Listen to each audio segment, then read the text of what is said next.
as we transition into another great matchup here in round 3. Kolohe Andino from San Clemente, California, taking on Bede Durbidge from Stratty over there in Australia. He loves his sport. He loves battling it out. He's taken coaching roles in the past. Really does have it all. Andino with the quick lead over Durbidge. Bede now winding up that forehand whip. Hits the lip off the top and goes down.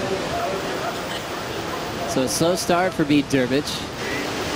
Yeah, I love it. I can't wait for him to be on tour. Setting up the backhand is Bede Durbidge. Big power blast. Digs the nose in and another fall. So Bede still chasing Kolohe. 22 on the clock now with round 3, heat number 2 well underway. Andino now shifting his position to this running right. Pulls in on the takeoff. Now getting behind the curtain. He comes around the corner for a big finish. Drills it off the top. Quick claim there just to show the fans he loved it. Got the vision real quick, just timed it well to get out to slam the inside corner. Anything over 6 points. Let's have a look. Slides in, dragging that hand. Didn't quite disappear, but finished strong. I like the finish on that. You know, he could have gone for something a bit higher, could have gone sort of in the air. He could have got a little deeper, but just wanting to put the score on the board. I like it from Kolohe. Kolohe just finishing strong too, which you really do have to do, especially against Bede. Can't afford to make too many mistakes. Bede's had 2 throwaways already. I was like, I want this one just as bad, and you know, like sometimes when you really want those things, waves like that come your way, and I felt like I really wanted that. And yeah, Stu and I have been competing a long time together on the juniors, and he's been on tour a few years now. And well, I'm sure the Wright family have a plan. They both achieved Rookie of the Year. Also, they probably want to both achieve a world title in the same season. This was the alley-oop that Andino threw down during the interview. Yeah, and he's throwing it away too, 4.5. So Kolohe there, I mean, one of the best in the air. How much control this kid has over his body during flight. Now, it's see how that little kick right there, he almost sort of flicks the board out to the beach and then brings it back around. It sort of keeps the board on the feet. It creates an extra little bit of resistance, and it allows you not to have to grab the board. It's sort of a technique these guys use. It's such a little, I don't know, it's such a small adjustment with the feet, with the body position, but it creates that resistance that allows them to fly through the air without the grab. Amazing stuff there. It's an interesting air that Andino has recently really started throwing down a lot. In the early years, you didn't see too many alley-oops from Kolohe. He did a lot of different versions above the lip. He's got a rampy section setting up again. He'll just go to turns. Nice vertical. Now the end section ramp ends up letting go. Watching these heats and watching guys separate themselves, wouldn't you leave more opportunity for somebody if you don't sit next to him? Yeah, that's a tough call. You kind of, or you serve their hit or you serve your own hit. It's a choice you gotta make. So yeah, going back to Paniche now, it's gonna be really good. All right, well, we'll let you get ready for your heat. Thanks for your time. Thank you, guys. Great to hear from Frederico Moraes, now leading the Rookie of the Year race as we catch up with Bede Durbidge off a running right. Still chasing the lead of Andino with 10:50 to go. The challenge that Strider is asking Kikish, as he's known as, Frederico, is where to sit on a day like today when the water's moving. You know, do you surf someone else's heat or do you surf your own? If someone's going to go and paddle up to the north end of the contest bank and you want to surf straight out in front, what do you do? I totally believe you do what you want to do and make that guy think about you. Bede Durbidge, this is looking like his best wave yet. Snaps it up through the lip, bit of a free fall drop there.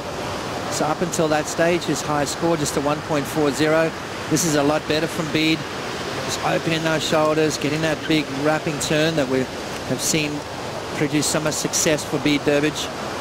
And then that nice deep low bottom turn, connecting verticals. So showing some variety, showing that combination of major maneuvers, and we're about to see Bede drop his best score yet.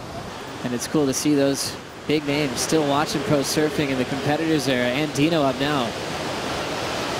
Nice clean body torque wrap into a weightless connection on the finish. Stomps the landing beautifully to extend his lead out front. 7 minutes to go.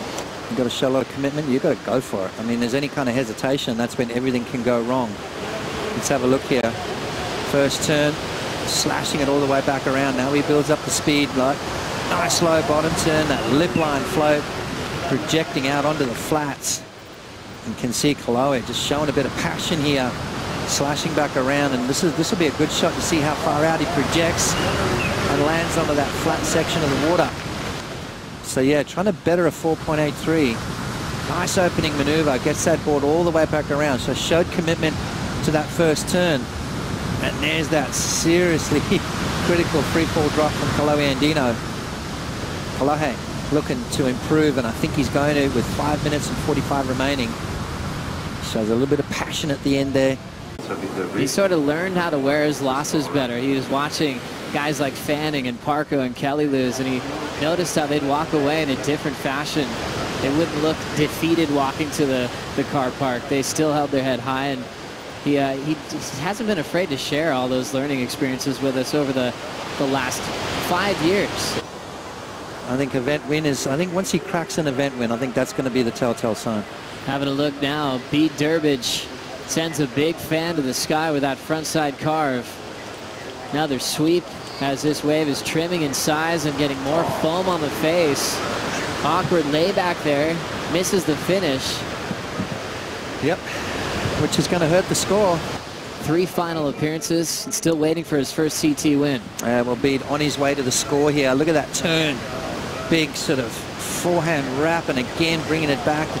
All he needs now is to finish off on his feet. And an awkward maneuver right there from Bede.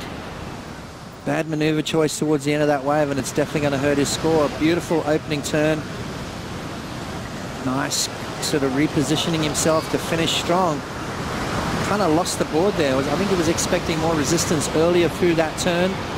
The board kind of got away from him, and then the white water kind of folded him onto the board, and unfortunate for him, the score is going to come on just under. It's going to make Kolohe make a move here. First snap, aggressive from Andino. Backhand carve, looking for something solid. Jams it again and looking for a big finish down the line. He stomps the finish and is fired up.